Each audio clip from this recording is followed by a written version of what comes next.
Great show today. It was good. It was good. I think it went quick. This one felt shorter than other ones. Yeah.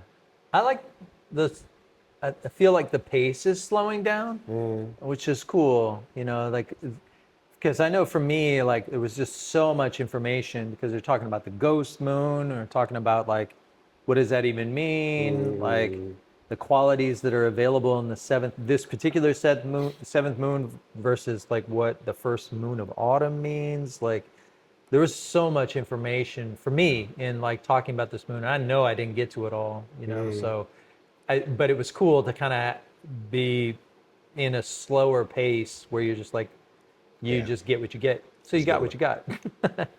you got. What you got, You got what and you got. very well lit, by the way. Shout out, Shawnee. You weren't with us Yeah, today, but thanks, Scotty. I'm learning. Yeah, I'm thanks, learning. Johnny. All right, enjoy the show.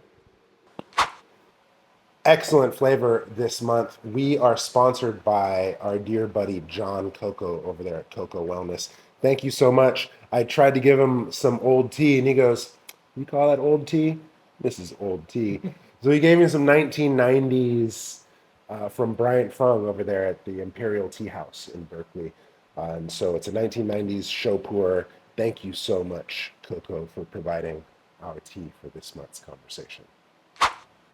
Here we go. Da, na, na, na. Monkey moon. So apparently, I got schooled. I've been putting way too much tea in my teapot. I didn't know. Coco, shout out Coco, came over and he What's up, gave me some Coco? of this tea. And he's like, "That's how you brew your tea? Bro." Oh, that's that. You know it's bad when Coco does that. That's how you brew your tea.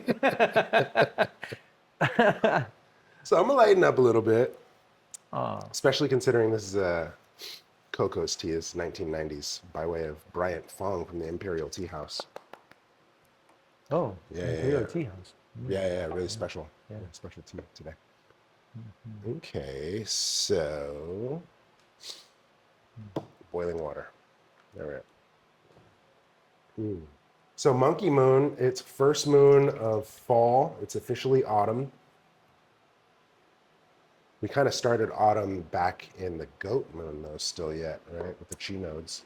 Yeah, I mean, you can think of. I mean, the autumn begins chi node is still kind of technically late summer, so there's this a bit pernicious conditions that occur that Pernicious. What does that mean?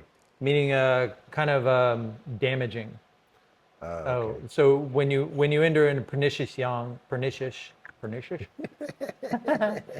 pernicious yang, you're entering into a situation where it becomes more damaging Okay. than it does energizing or stimulating Yeah. growth patterns, etc. So that kind of invasive or excessive, like abundance of heat, combined with damp, then it has a tendency to embed in the physiology. And Ming used the word cinders, basically creating damp heat conditions, essentially to some extent the source of all disease, right? Because it doesn't disperse, which is what we want yang to do in late summer. And I mean, once you hit the solstice, the summer solstice, Yeah. it's kind of downhill from there. So you want to.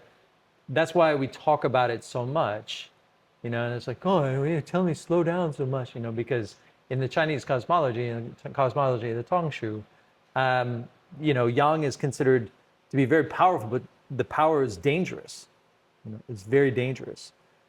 So what we want is to be able to handle it with care, handle it responsibly. Or you could have a hearth in your abode, or you could burn the house down, right? Like the shift from one to the other comes very quickly, and that's Yeah. the nature of yang, to be very quick, right? So when you get into this kind of pernicious expressions of yang in late summer, it becomes this is a bit of a tenuous condition where we're needing to be engaging, easy, kind of take your foot off the gas kind of thing.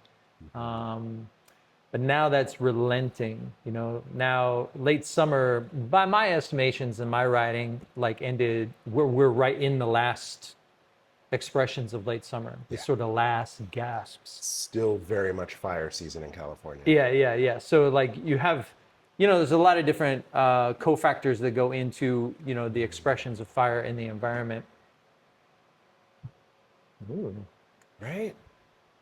Shout out Coco. Very elegant. You know what you're doing, man.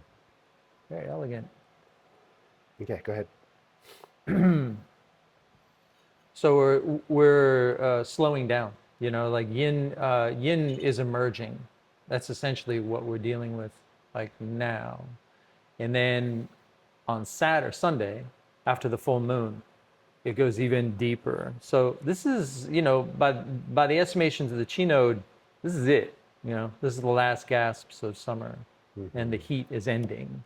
Like it or not. So then you have this like very potentially incredibly elegant expression of yin that comes forward if we're willing to participate. That's the thing about yin. Yin doesn't just rise up and overthrow yang. That's not very yin. Like yin is undermining.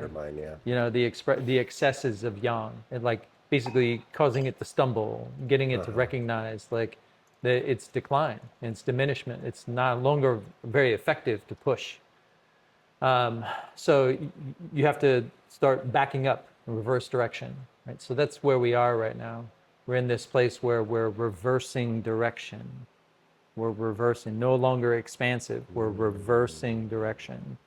So it's what I like, the way I described it is from here to back, there and back again. Like the whole Hobbit thing, there and back again. So this notion of there and back again is that we've gone there, now we're going back again, right? And so there's a lot about this that has to do with these concepts of being and doing that are very important, sort of fundamental, in the cosmology of the Tongshu, to talk about going from being to doing. And it's analogous to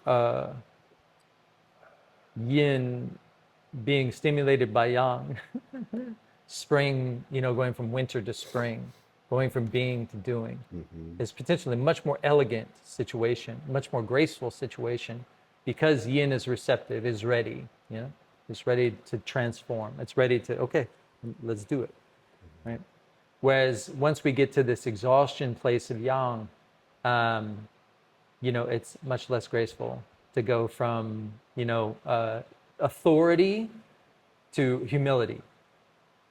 Much less much more problematic and much less graceful. And so that's the undermining quality. This is the reason why the seventh moon, the monkey moon, is meant to be out of sequence, out of step. It's the moon that doesn't make any sense, because it has this kind of like potentially very chaotic quality to it. Okay. So you have this humbling, chaotic, reverse, these kind of flavors. There's a Qigong for that.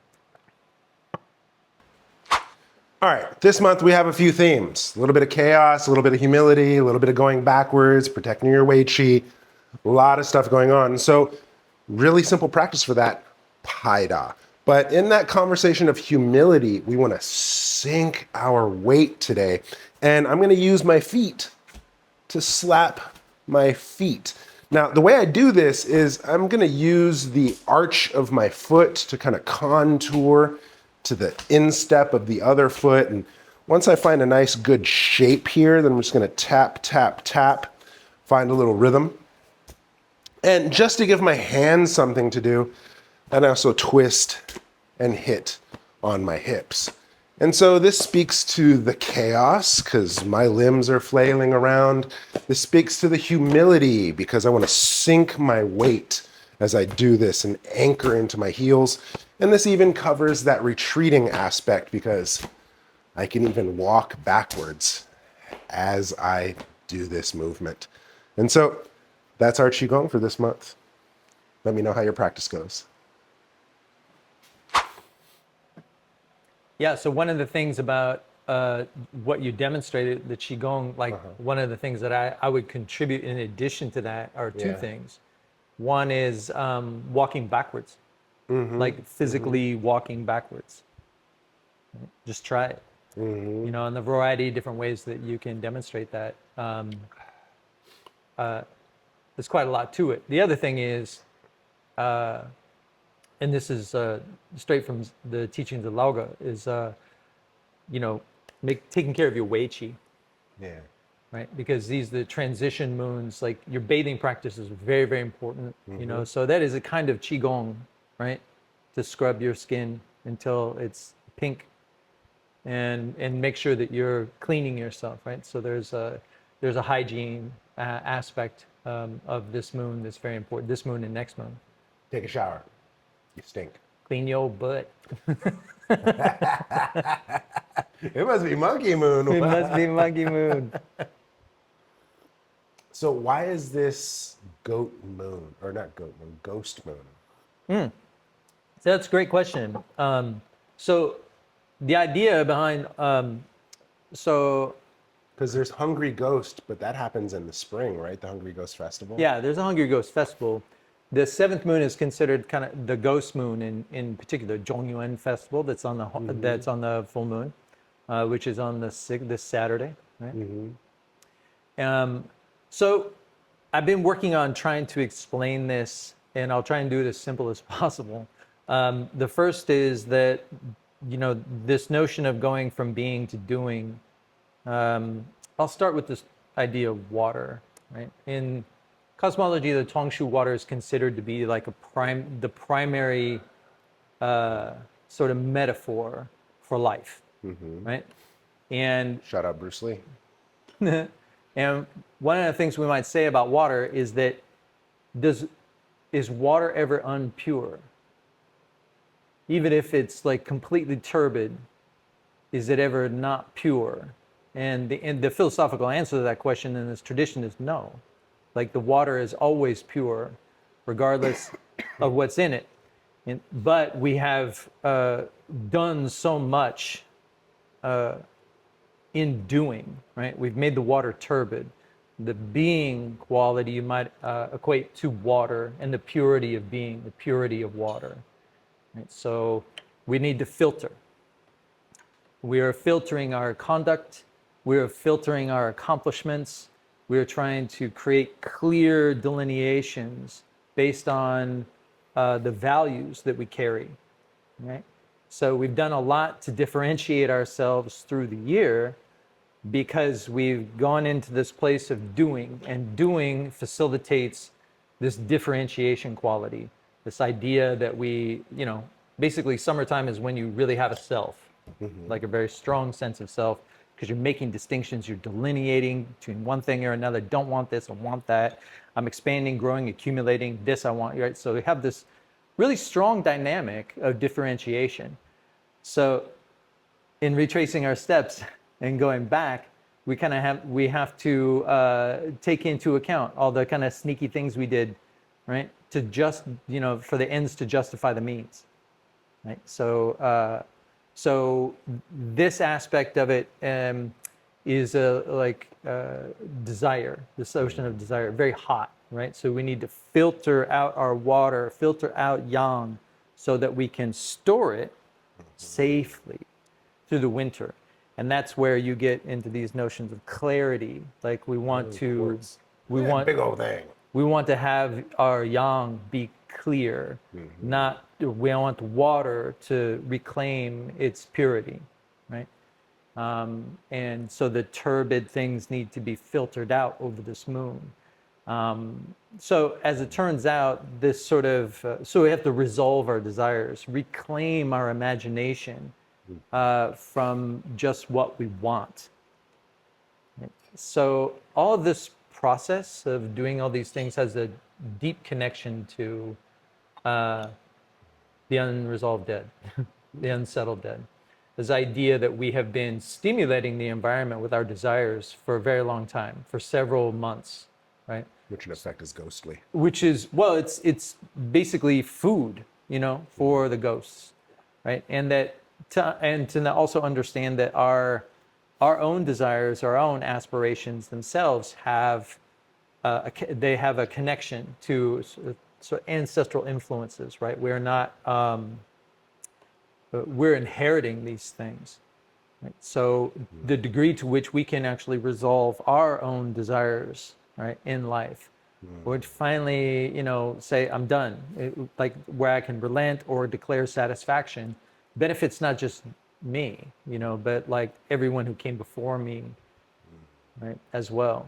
So this is a recognition of the unresolved desires that exist in our family, and how those things can actually really influence our decision-making process, because now's the time when they're really activated, because we have, the sixth moon is declaring harmony, between all of our kin, right? There's hexagram 45 speaks to this is gathering together business, right? They on all the different alliances, all present, and that's all of the ones who have lived and all the ones who will live. It's like very celestial experience. And now that we get in the seventh moon, the things start to slip and slide, right? Because we can't stay in this level harmonious place forever, right? We have to come down and start making decisions and generating clarity and kind of backing up on things. Like, we are going from complexity right now, a lot of complexity, and our journey is towards stillness, or simplicity and stillness. So there's a lot of things that need to be sorted out, and the monkey moon and monkey chi in general is all about, like, so what you going to do about that, right? And are you going to actually, like in the case of a wood monkey moon, are you actually going to consider yourself to be too smart for your own good? I can still keep going, It's like the ant and the grasshopper fable, right? I don't have to prepare for, there's plenty of time, so we can kind of get ourselves in these ambitious little traps of entanglement, and those things have a precedent. So it sounds, and how cool to be aligned with Monkey, that this is a time for us to kind of let our genius come forth, right? Because it's a time of simplicity, it's a time of bearing down, it's a time of thinning out, right? And so I understand genius to be taking something complex and making it simple. Yeah, that's right. Excellent. Yeah, it's the entanglements of like growth and transformation, that some of those things either need to be tied off or walked back, or how do we set these things down, and that may involve some kind of creative outside the box thinking, to be frank, because we can't necessarily, if it was wrapped up harmoniously, it would have been done last moon. If it's still happening now, you're gonna have to figure it out. Like you're gonna have to get creative with it. And you're gonna have to, you're gonna have to find a way to get it done. Or to continue in ways that are not very taxing, right? Like, right. Okay. So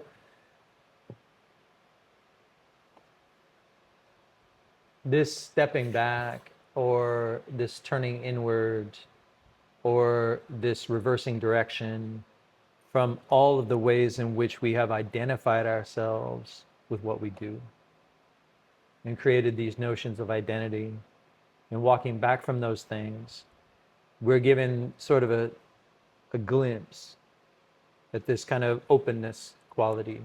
And how did I get here? It's like the conversation of like, man, I really put myself out, like I walked myself out on the plank. I was just about to drop off, and I was like, wait a minute. And then like you kind of unravel the tangle and figure out like, how did I get there? Or just escape, right? Just manage to sidestep the danger, right? Because you were too overextended.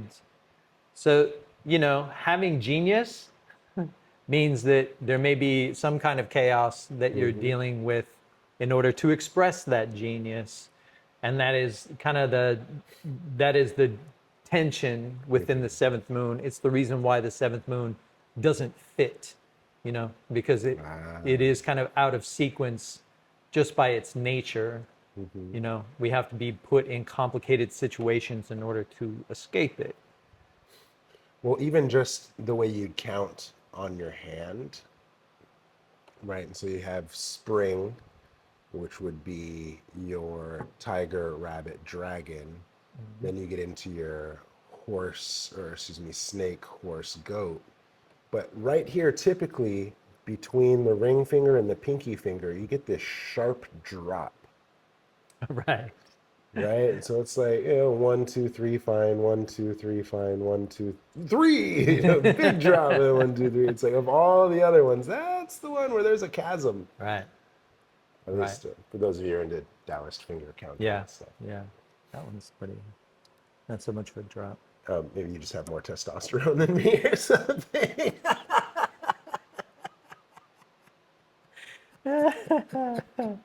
I mean, ultimately, we preserve our capacities by conserving our resources and complying with emerging yin.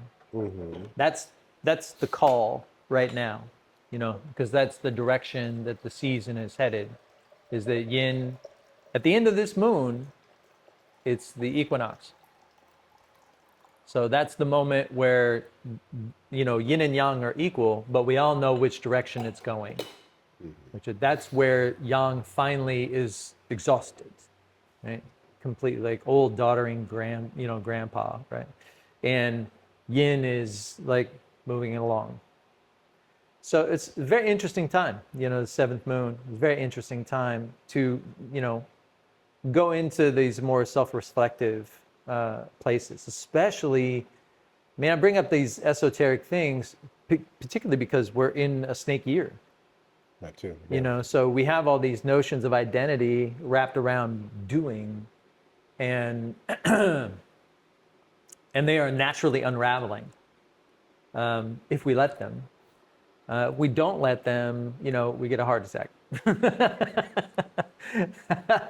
That's the tradition to say. You're basically creating conditions for heart failure. You know, because there is a permission in this playful that I get to actually experiment with my identity. I get to reclaim my imagination away from just like what I think I am by doing the things in the world that I'm drawn to do. So some of this is business that we inherit, you know, from our ancestral line, from some of these ghostly sort of apparitions. But to quote Laoga here, like they're in the Chinese tradition, the tradition of the cosmology of the Tongshu, you know, there is no thing that has a self. You know, karma is not rooted in a thing that has karma. Thinking you're a thing is the karma. Right? So you are a tangle, a serious number of cofactors. You're a gem. Every human being is a gem, not just one thing. Hold on. Did you just say karma doesn't have karma? Yeah, so I fumbled that one because it is a water rooster day, but like no, I mean that's no. So it's basically profound. It's like, basically chew on that. it's basically to don't say care the about only karma that exists is thinking that you're a thing that could have karma. All the details are just taking it details. personal, Yeah, are just details. But it's really that you know, in this particular tradition, it's like in reality, there's nothing there to have karma. Dude, shout out Six Patriarch. There is no mirror. There is no dust. Well,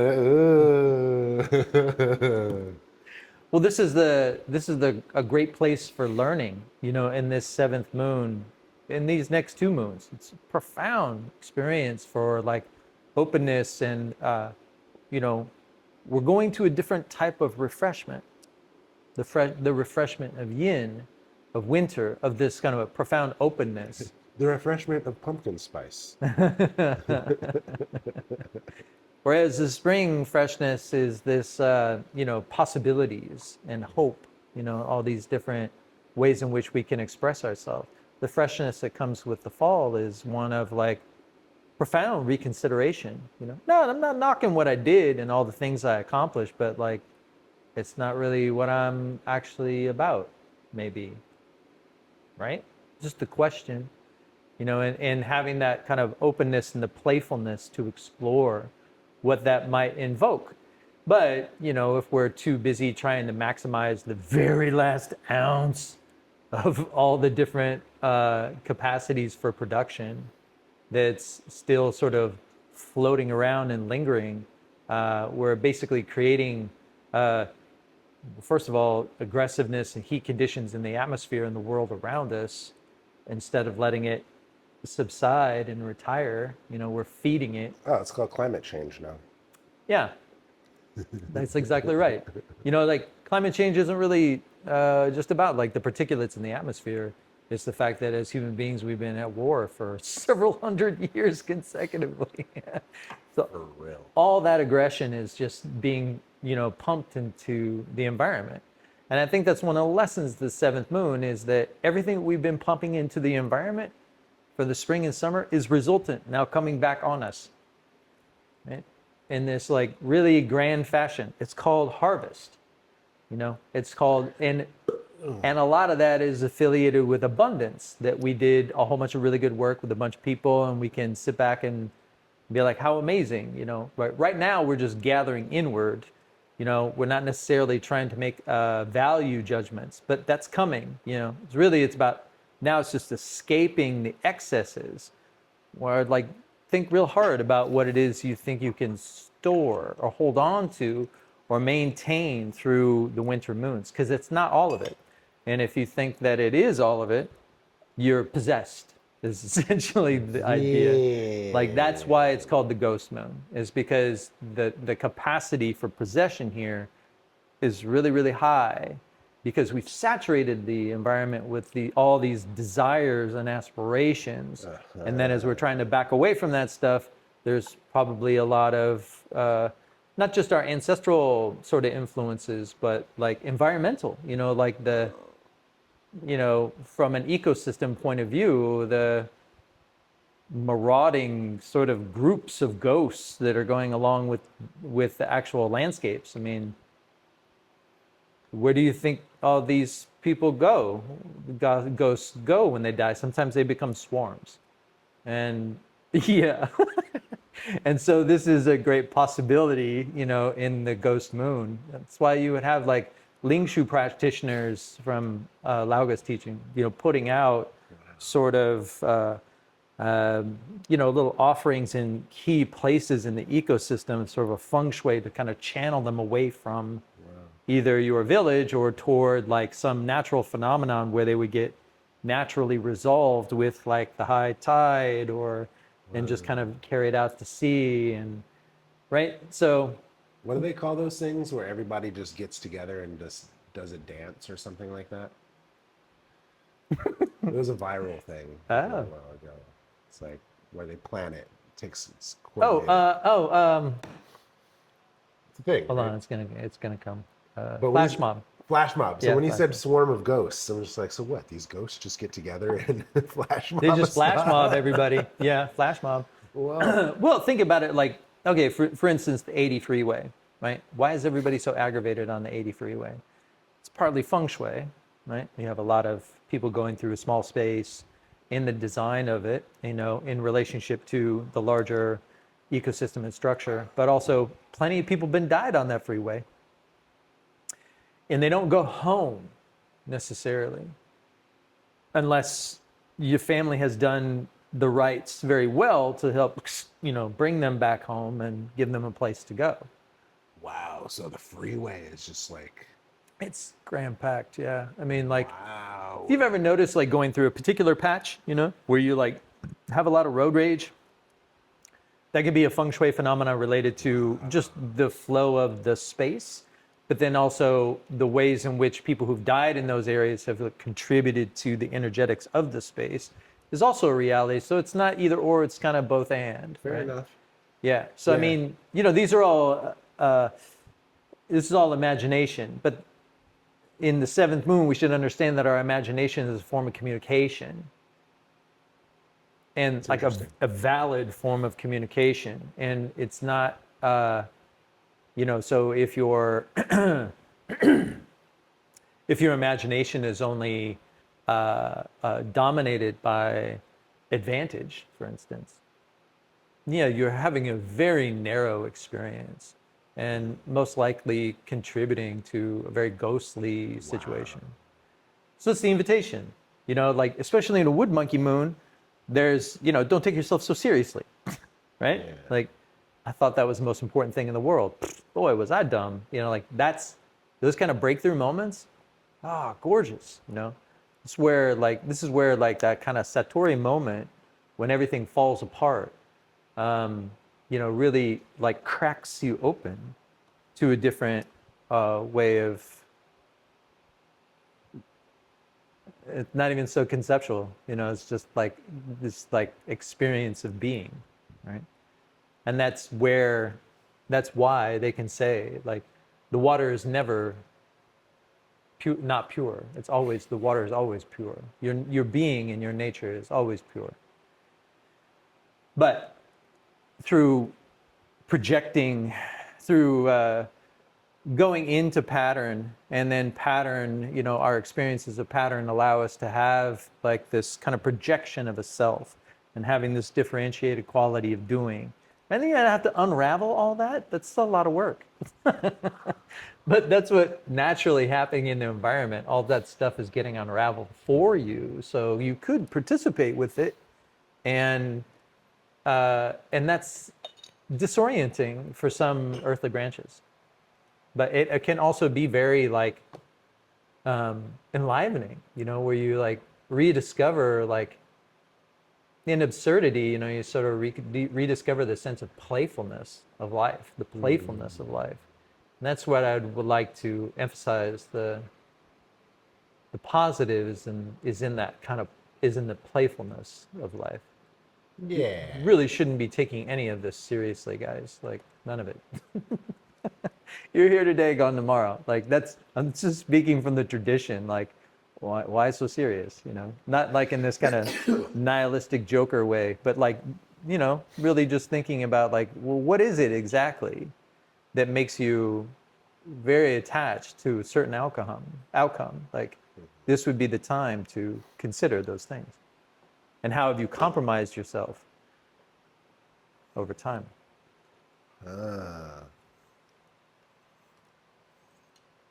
We're unwinding.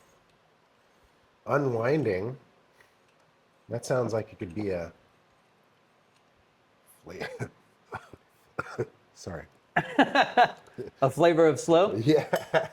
A flavor of slow?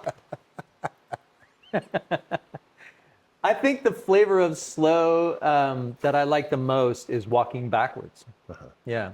Like for this moon, it's like, just do it, like it's not easy, just to walk backwards. Yeah. And Ming had all these incredible stories about how certain practitioners that were trying to, because one of the things that's really available in this moon is that there can be some real amazing, almost miraculous recoveries from chronic conditions. Because as your chronic condition is going forward and you actually step back, become vegan, or, like these kind of right turns that we can do in life where we have this, diagnosed with some stage cancer, decide to completely change your life. And then they tell you you're only going to live 3 months and it's 20 years later. Like these are the pivots, right? So there is this kind of potential for miraculous recovery from chronic conditions that is available in this moon. I mean, it is a little bit, this is not the kind of recovery that you would expect from slow, steady discipline. This is like sort of like a right place, right time. Somebody rescues you from the fire, right? And like suddenly you have this great revelation, not very reliable, but available, in this particular time of year. All right. And Shout out so, sick people. visit some shaman if, if those kinds of practices probably depend on your fate as well. That lands because when we were in the temple, there was training, but there were flavors relative to the time of year. And so spring, if we were to look at the micro of a day relative to the macro of a year. Spring is your morning, Yeah. summer is your afternoon, That's right. fall is your evening, winter is your nightfall. And so the training would reflect that. So spring is qigong, summer is hard kung fu, Yeah. fall is medicine, and winter is meditation. Because Yeah. the logic there is, all right, you pushed yourself in summer. Right. Maybe you hurt yourself. Right. And maybe you need to mend some wounds Right. before you settle into stillness of winter. Right. And so the fact that there's healing available in this time of year. Yeah, healing is editing, you know. That's a kind of editing. To sort of reclaim the natural quality of your own physiology. Hell yeah. And that's usually done in the editing process is to let go of excess. Right now, it's letting go of excess. Right? The refinement aspect is available more next moon. You know, when we go into rooster, Yeah. we go into fine delineations, right? You know, so we can really, you know, we can really dot the I. You know, but in the monkey, we're just letting go of like things that are killing us, essentially. You know, or things that are shortening our lifespan or influencing our longevity in negative ways. So it is a kind of because the editing process is like sort of like a process of elimination. That's something to really consider. It sounds very negative to Americans. Like, oh, yes, offload. Yes, do that. Well, addition by subtraction. It's Yes, Yeah, it's a real thing. very important, you know, because most likely we have many projects that are unfinished, Yeah. right? And so at this point in time, if you take those things into winter, they'll kill you. Yeah. That's the notion of a Scandinavian suicide, is that we all have these kind of projects that are important to us, Yeah, but they're all just kind of scattered around our workplace or our Right. living environment, right, right? And it might make sense to me in my project right, mind, but say my siblings or whoever else, when I die and Yeah. they take on all this, Right. they don't know what projects I had in mind, and it's just a pile of crap. yeah. Right. This is like put the tools away. Is really what this is all about. Tidy up the shop, huh? Tidy up the shop, finish things up, you know, like make the declaration like, oh, I can't do this, you know, I can't finish it, but in the spring, you know, I can put a pin in it. If it's available for that, you know, I can circle back. Okay. So that's the production aspect. Yeah. You know, the more the sort of reassessing and gathering inward or turning inward allows for more educational opportunities. So it's an excellent time to go back to school. Shout out judo, small circle jujitsu. Yeah, to learn new things. Yeah. That not in the same way of spring. Spring is like just go take a class you're not interested in. You know, it's like more just way open ended. You know, let's see what happens. You know, but exercise that muscle. You know, but in the fall, the learning new things is. I've had this on my list for a while. Like I would like, you know, I would, or like in the case of like going back to school, you know, you have a curriculum that's set. You're entering your junior year now, and it's been listed out for you, kind of thing. Well, that sounds affirming because I just started my judo small circle jujitsu thing. Yeah. And I love it. Well, it's like getting your books together, your winter reading. Like, what is it that you have curiosity about? Like, if we are reclaiming our imagination from the things that we can accomplish, that means we have some spaciousness to consider other things, right? If we are constantly looking for acquisition, then we're not. We don't have space to edify ourselves, like to grow.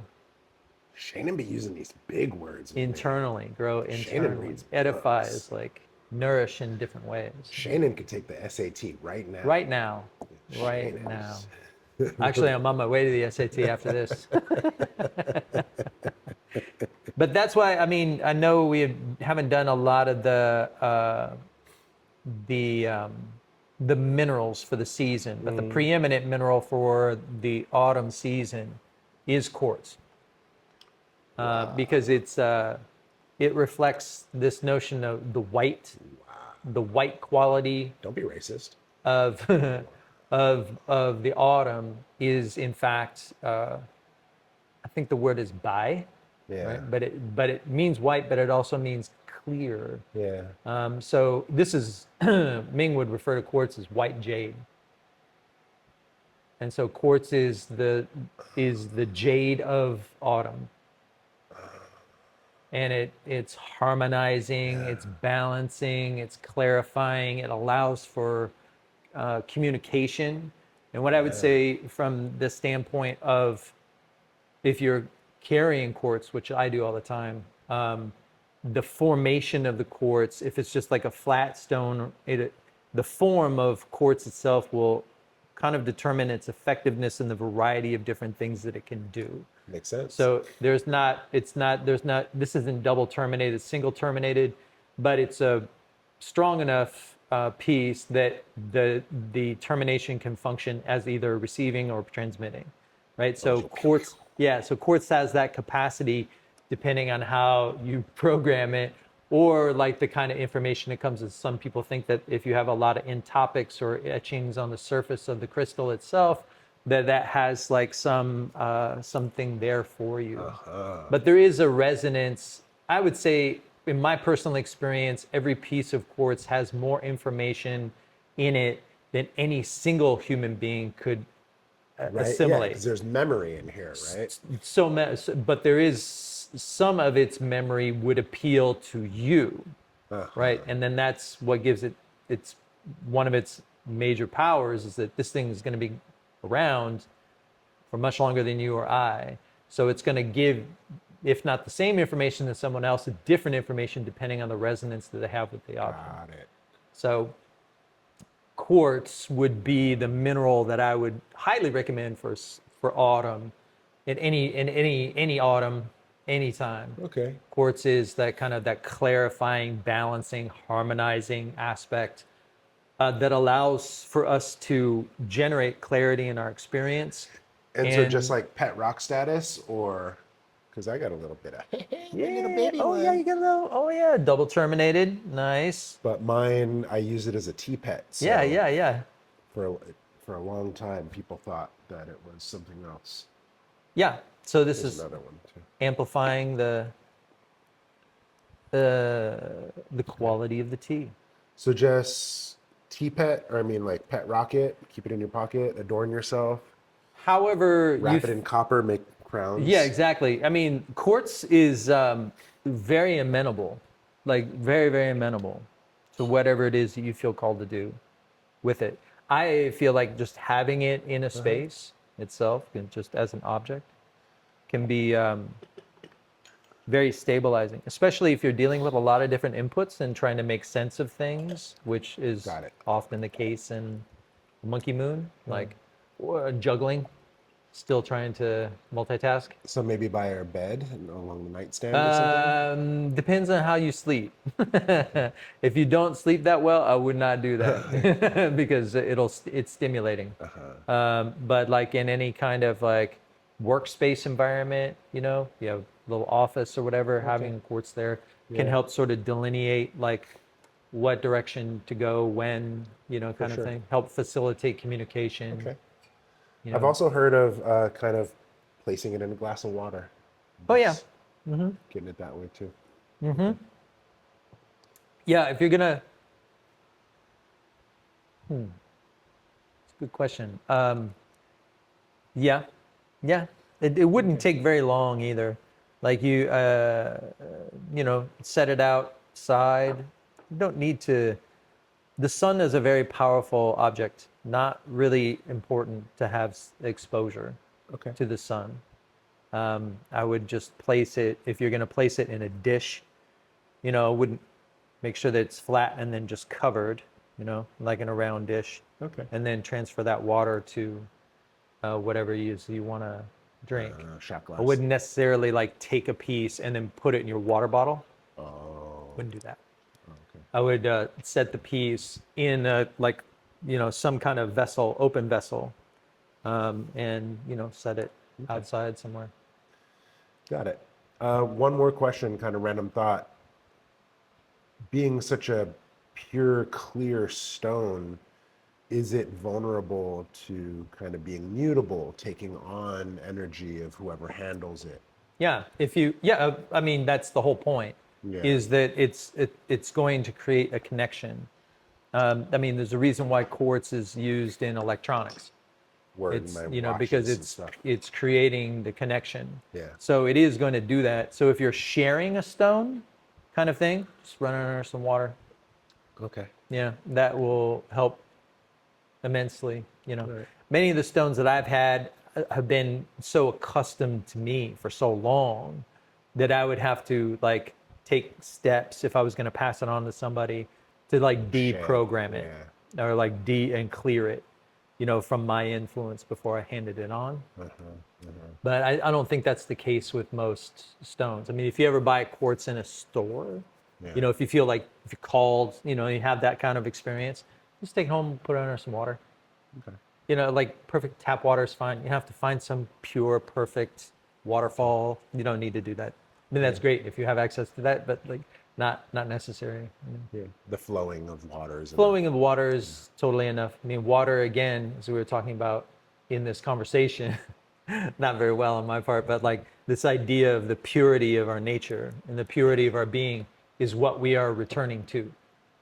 So it doesn't matter the source, like it is water. Okay. Oh.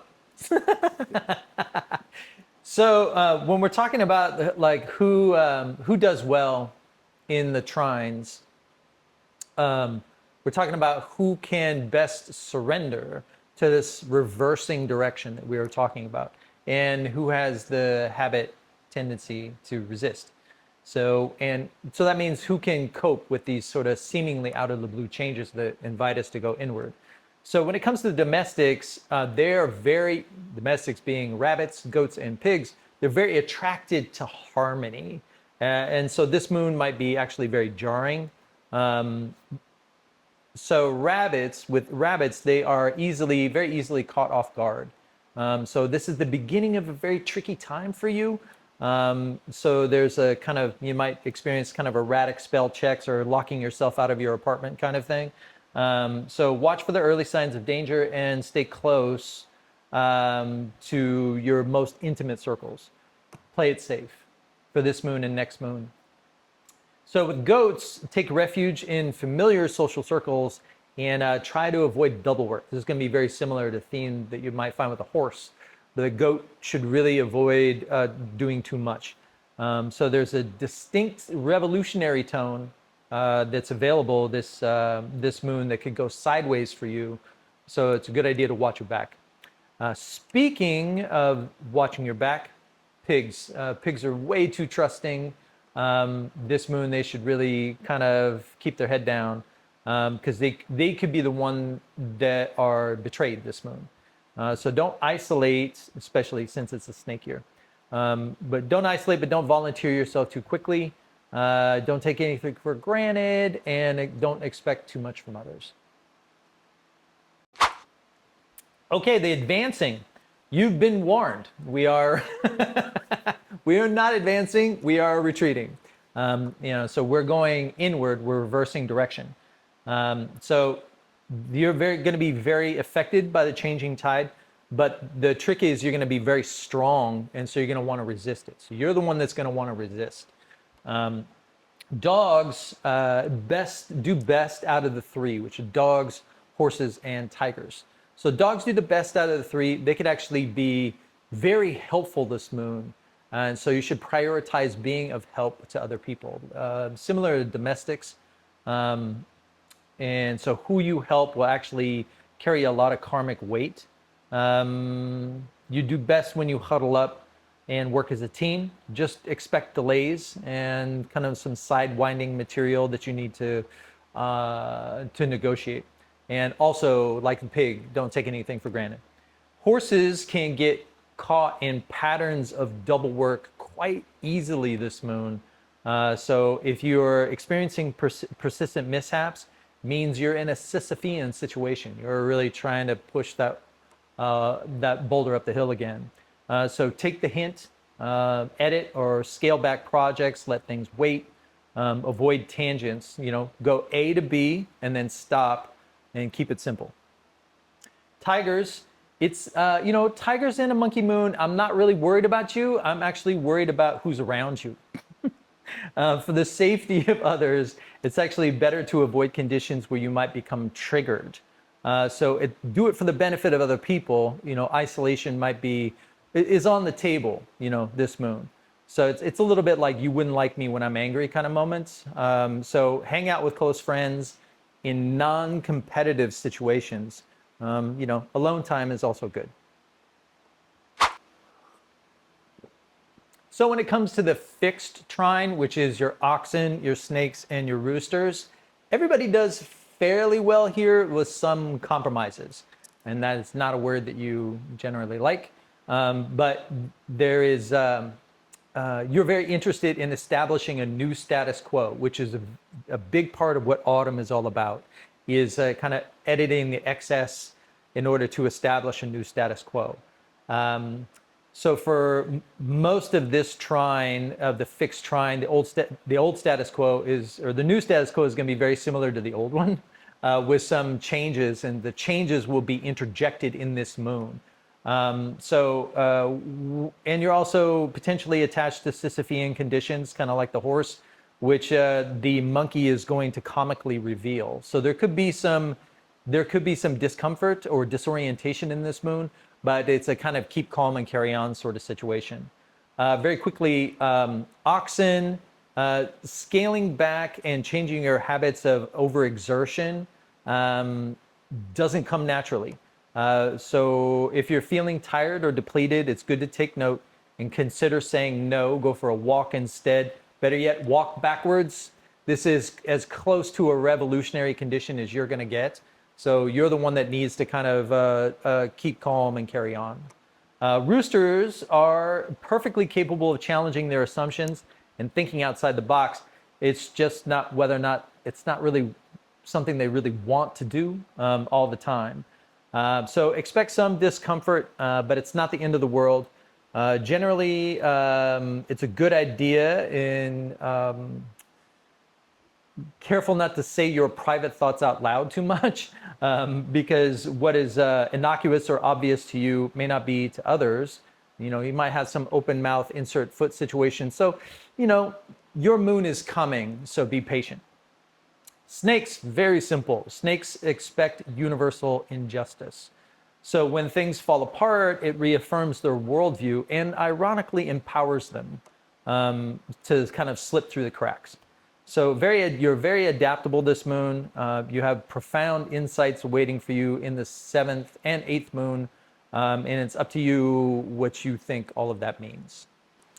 So when it comes to the resourceful trine, which is your monkeys and your rats and dragons, you guys typically do very well this moon.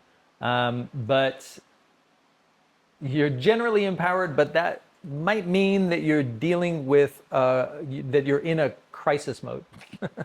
In order to be empowered, you have to have something to deal with, right? So this is not necessarily a very quiet time for you, but that's okay. And I'm here to tell you that's okay. So like last moon for the rats, you're still vulnerable to overwhelm, like trying to juggle too many things. It's ironically very similar to the horse. So try to take things off your plate, and double check to see whether or not you're kind of caught in a hamster wheel, kind of like the ox. But this moon you're going to be more empowered to edit. So it's good to be selective with your time and attention, and perform a cost-benefit analysis. That is your favorite game. And so this will be the time of year where you can really shine and maybe even help other people understand their own situation. Monkeys is generally favorable, but a little bit all over the place, but that doesn't really bother you.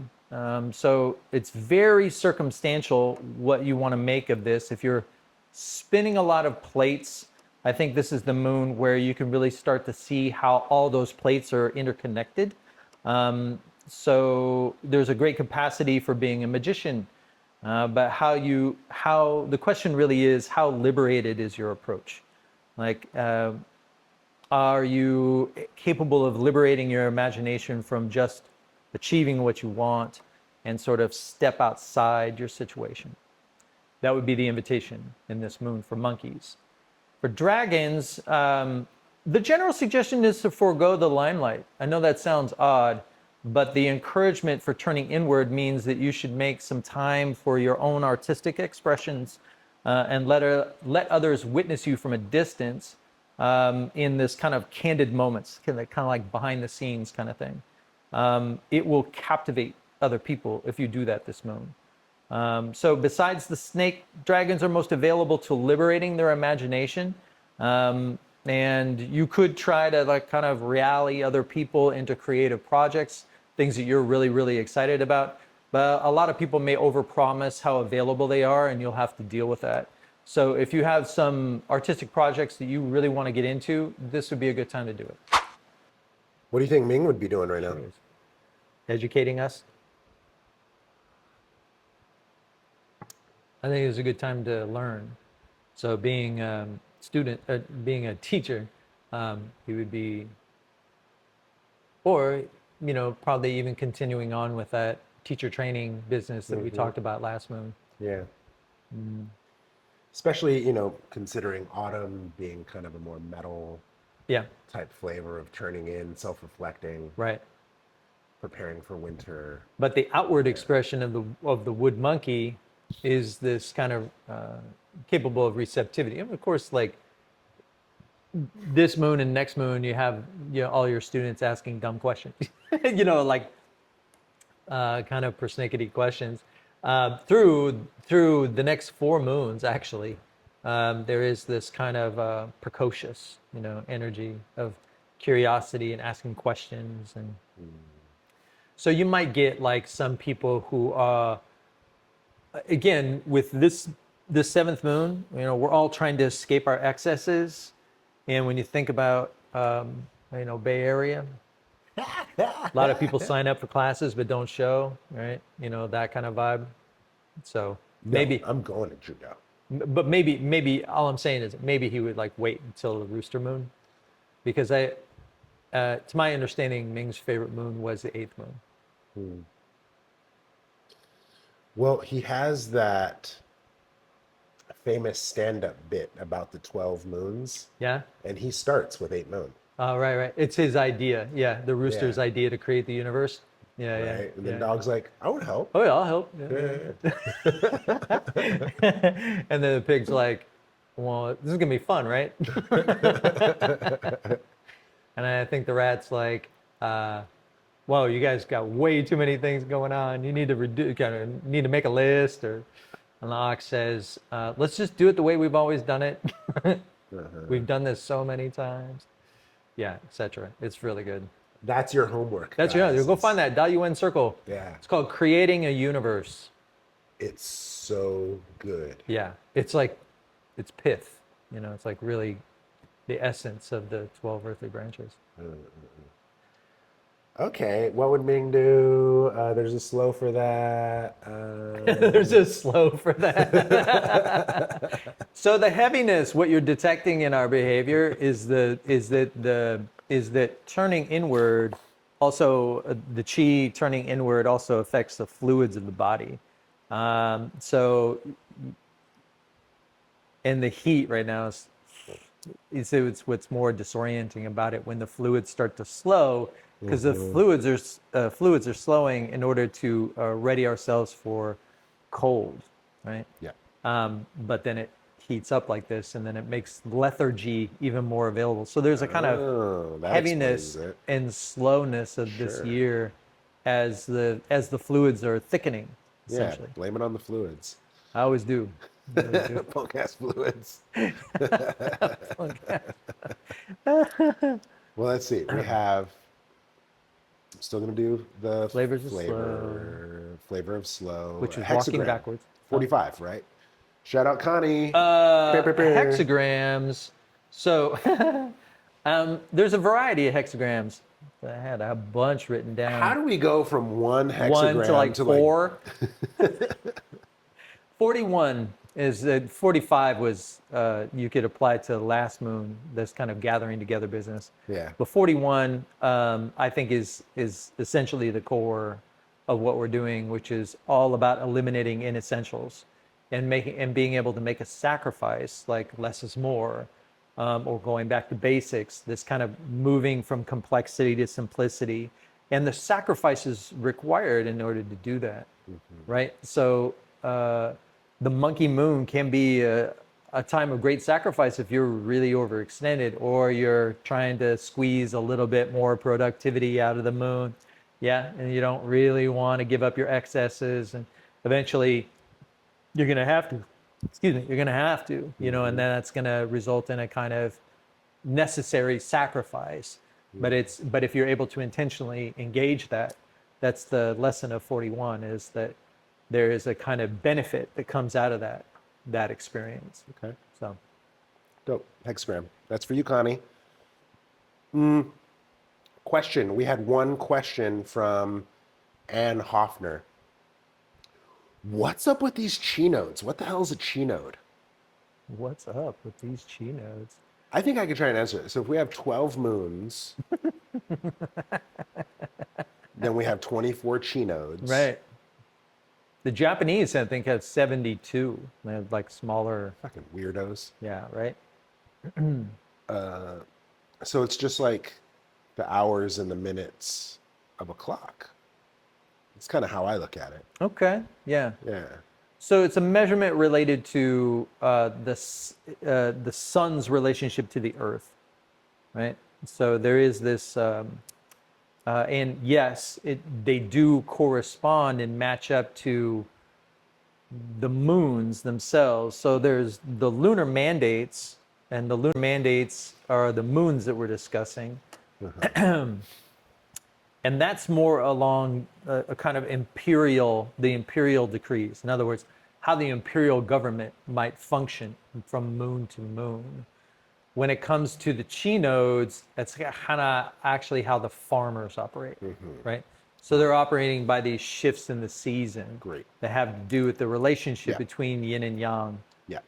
through time, Yeah. right? So that's why, even though the moons themselves have different start dates, the chi nodes themselves do not. That's why the summer solstice, the winter solstice, they all have, very fixed dates. And the chi nodes are like that too, because basically your summer solstice or your autumn equinox, those things are chi nodes in this system. They're not just like a point in the calendar for 3 days.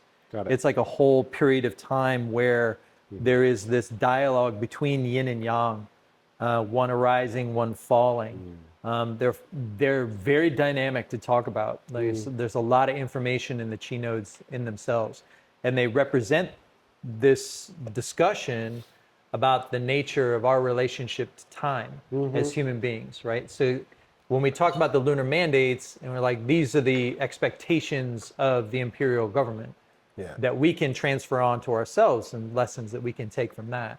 But when it comes to the chi nodes, at root is this fundamental relationship between Wei and Nei, right? That we have an internal rhythm, and then the world itself has an external rhythm, right? So we have this appearance of separation, and but the following of the chi nodes is to link up those two things, so that you can be in a place of Dao De, essentially. Got it. So it's a means of aligning interpersonal cycles, say of feng shui, with a more cosmic circle of astrology. Yeah.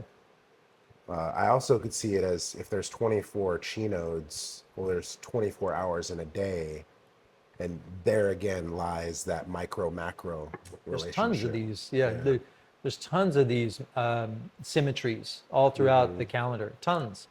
Like we talk about the hours as being like 2-hour cycles, but within that 2-hour period of time, there are 12 chi nodes. There are 12 earthly branches. So the first 10 minutes of that 2-hour cycle is the rat, and the next 10 minutes is the ox, etc. So like Break it down. you can do that, and like if you practice long enough with the tongshu, you can be like, "What's up right now?" And then you're like, "Why do I feel? Oh, it's a fire rat hour, or it's a fire rat minute. Why am I so agitated?" Like. Yeah. So there are these ways to kind of check in with your own experience in the practice of the tongshu that can be very illuminating, But yeah, That reminds me of Ming telling the story about learning from his teacher. And then he'd be like, all right, I'm ready. And then he'd be oh like, yeah, come back in 20 minutes. yeah, Go come take a back, nap. yeah, go take a nap. Oh no, Yeah. no, All right. I could tell you right now, but you're not gonna remember. So come back in 20 minutes, and then you'll remember. So I don't we've have to done our tell you twice. question. Shout out Ann. We've done our hexagram. Shout out Connie. We've done our flavor of slow. We've done our what would Ming do. We did our qigong. That's our show. Yeah. This is a good one. Yeah. Yeah.